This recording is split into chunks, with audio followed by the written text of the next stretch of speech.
बड़ा आसान है अपनी कमियों के जरिए ख्वाबों को मारना, पर अपने जुनून से हर कमी को नजरअंदाज कर अपने ख्वाबों के लिए लड़ना ये कोई आम बात नहीं है।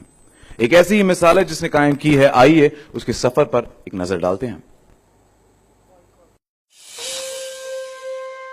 20-30 लोग आए थे वहाँ पर देखने के लिए मुझे, और मैं उस हालत में भी कॉन्शियस थी, मैं अनकॉन्शियस नहीं हुई। और मैंने वहाँ पे लोगों से हेल्प मांगी, लोगों से गिड़गिड़ा कर पानी मांगा, मेरे घर पर फ़ोन करने के लिए कहा। मेरे पास सेल फोन नहीं था उस वक्त। मैंने अपनी डायरी निकाल कर लोगों को घर का नंबर बताया, लेकिन वहाँ पे 30 मिनट तक मैं रोती रही, लेकिन किसी ने हेल्प नहीं की मेरी।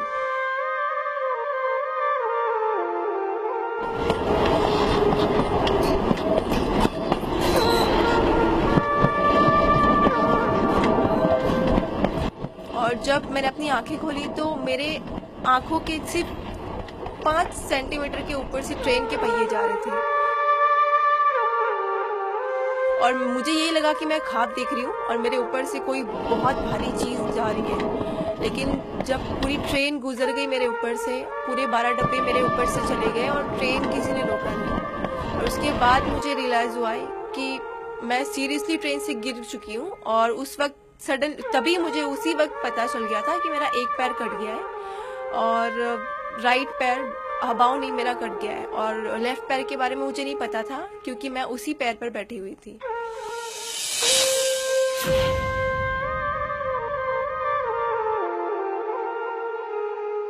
आई थिंक 12-1 बजे मैं कूपर हॉस्पिटल गई थी और 12 से 4 बज गए, मेरी कोई भी ट्रीटमेंट नहीं दी गई। तो मेरे घर वाले ने काफ़ी इंसिस्ट किया कूपर हॉस्पिटल जाके, आपकी ओटी स्ट्राइक चल रही है तो हमें डिस्चार्ज दे दो, हम प्राइवेट हॉस्पिटल लेकर जाते हैं बच्ची को, क्योंकि उसकी इतनी ख़राब कंडीशन है और फिर गैंग्रीन होने के चांसेस ज़्यादा है।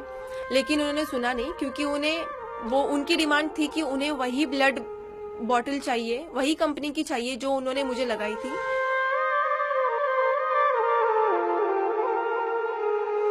लेकिन उस बीच जो भी मुझे देखने आता था तो उनकी नज़रों में मेरे लिए सिंपैथी होती थी और बहुत अजीब ख्याल होते थे। एक इस बात को लेकर कि लड़की है, और दूसरी ये चीज़ कि लड़की के दोनों पैर कट गए हैं।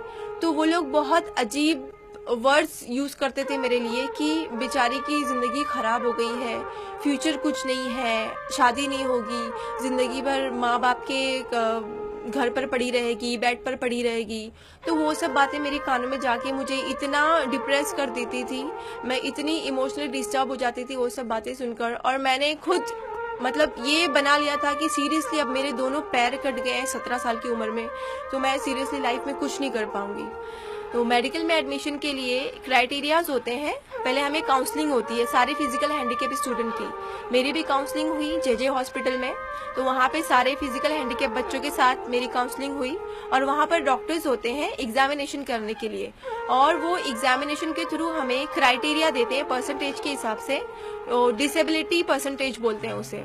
तो मेरा डिसेबिलिटी परसेंटेज उन्होंने डिसाइड किया 86%, और क्राइटेरिया है मेडिकल में एडमिशन लेने के लिए 40 to 70%, मिनिमम 40 एंड मैक्सिमम 70। तो मेरा 70 से ज़्यादा था, तो मुझे उसी वक्त उन्होंने मना कर दिया शाम में कि आप एलिजिबल नहीं हो मेडिकल एडमिशन के लिए। मैं हाई कोर्ट गई, हाई कोर्ट में मुझे वीपी पाटिल सर मिले। एडवोकेट वीपी पाटिल सर ने मेरा पूरा केस हैंडल किया, और वहाँ पे जज मोहित शाह एंड गोडबुले सर ने वो मुझे पूरा ऑब्जर्व किया उन्होंने, और मेरी वापस से री रखवाई। री में भी मुझे डॉक्टर्स का पैनल आया, मुझे एग्जामिन किया उन्होंने, और उस एग्जामिनेशन में भी मुझे सिर्फ मेरे 3% कम हुए, 86 से मुझे 83% दिया उन्होंने। तो उन्होंने मुझे बताया कि आपके जैसे 2-3 स्टूडेंट को हमने अप्रूव किया, लेकिन मेडिकल लाइफ इतनी हेक्टिक होती है, इतनी स्टडी हार्ड होती है उनकी, फर्स्ट तो 50% क्राइटेरिया होता है पास होने का, और हेक्टिकनेस बहुत होता है, तो आप नहीं कर पाओगे।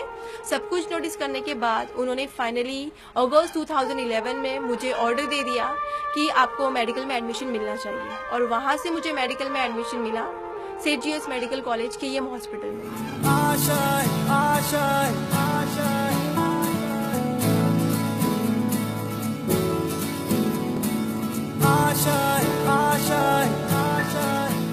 और मुझे ऐसे यकीन नहीं होता था आर्टिफिशियल नाम की कोई चीज़ भी होती है जिससे लोग वॉक कर सकते हैं नॉर्मल लोगों की तरह। तो जब मैं उस लेग के ज़रिए वॉकिंग की प्रैक्टिस कर रही थी, तब मुझे, जब मैंने फर्स्ट वॉक लिया अपने आर्टिफिशियल लेग से, तब मुझे मतलब अल्लाह की ज़ात पर और अपने ऊपर ऐसे यकीन हो गया कि सीरियसली मैं नॉर्मल लाइफ गुजार सकती हूँ, और मेरे डॉक्टर्स और मेरी फैमिली जो कहती है वो मुझे करके दिखाना है।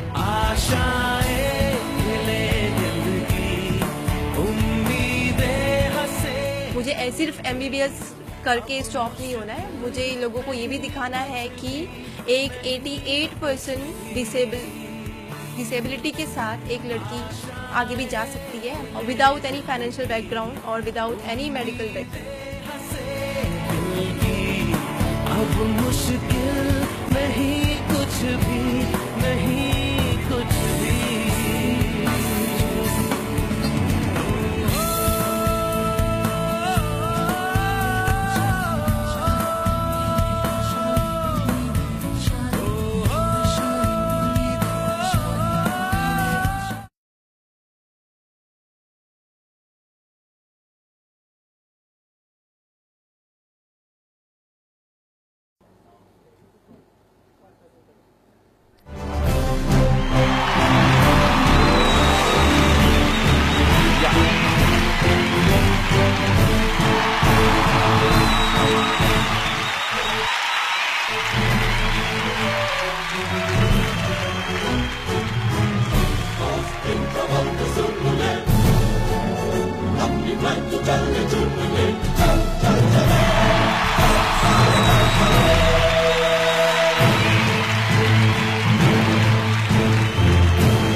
सलाम, आपकी ओर से थोड़े चंद लफ्ज।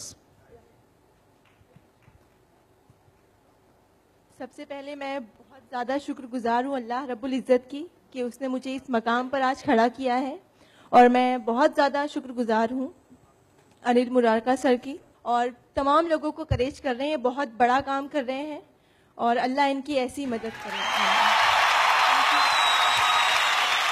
आई एम वेरी हैप्पी कि मैं कर रही हूँ, और रियली मैं जो मुझे अवार्ड मिला है मैं इसे डेडिकेट करना चाहूँगी मेरे मॉम और डैड को, जिनकी सपोर्ट की वजह से मैं कुछ भी नहीं हूँ। Thank you so much. जोरदार तालियां for doctor Roshan Jahan Sheikh. Thank you so much Roshan. एक बड़ा सलाम माता पिता को भी। माइक लेने से पहले रोशन ने कहा कि अगर मैं बोलना शुरू करूंगी तो मैं बंद नहीं करूंगी सकती। मैंने कहा जी खोल कर बोलो, क्योंकि आज उसके बोलने के बाद मैं कहूंगा एक सीख मिली है हमें कि हम छोटी छोटी घटनाओं की वजह से, हम छोटी छोटी प्रॉब्लम्स की वजह से हम रोते रहते हैं जिंदगी में, ये नहीं है वो नहीं है, पर इतनी कठिनाइयों के बाद आज वो डॉक्टर रोशन जहां शेख है और एक मिसाल है सभी के लिए। कंग्रेचुलेशंस।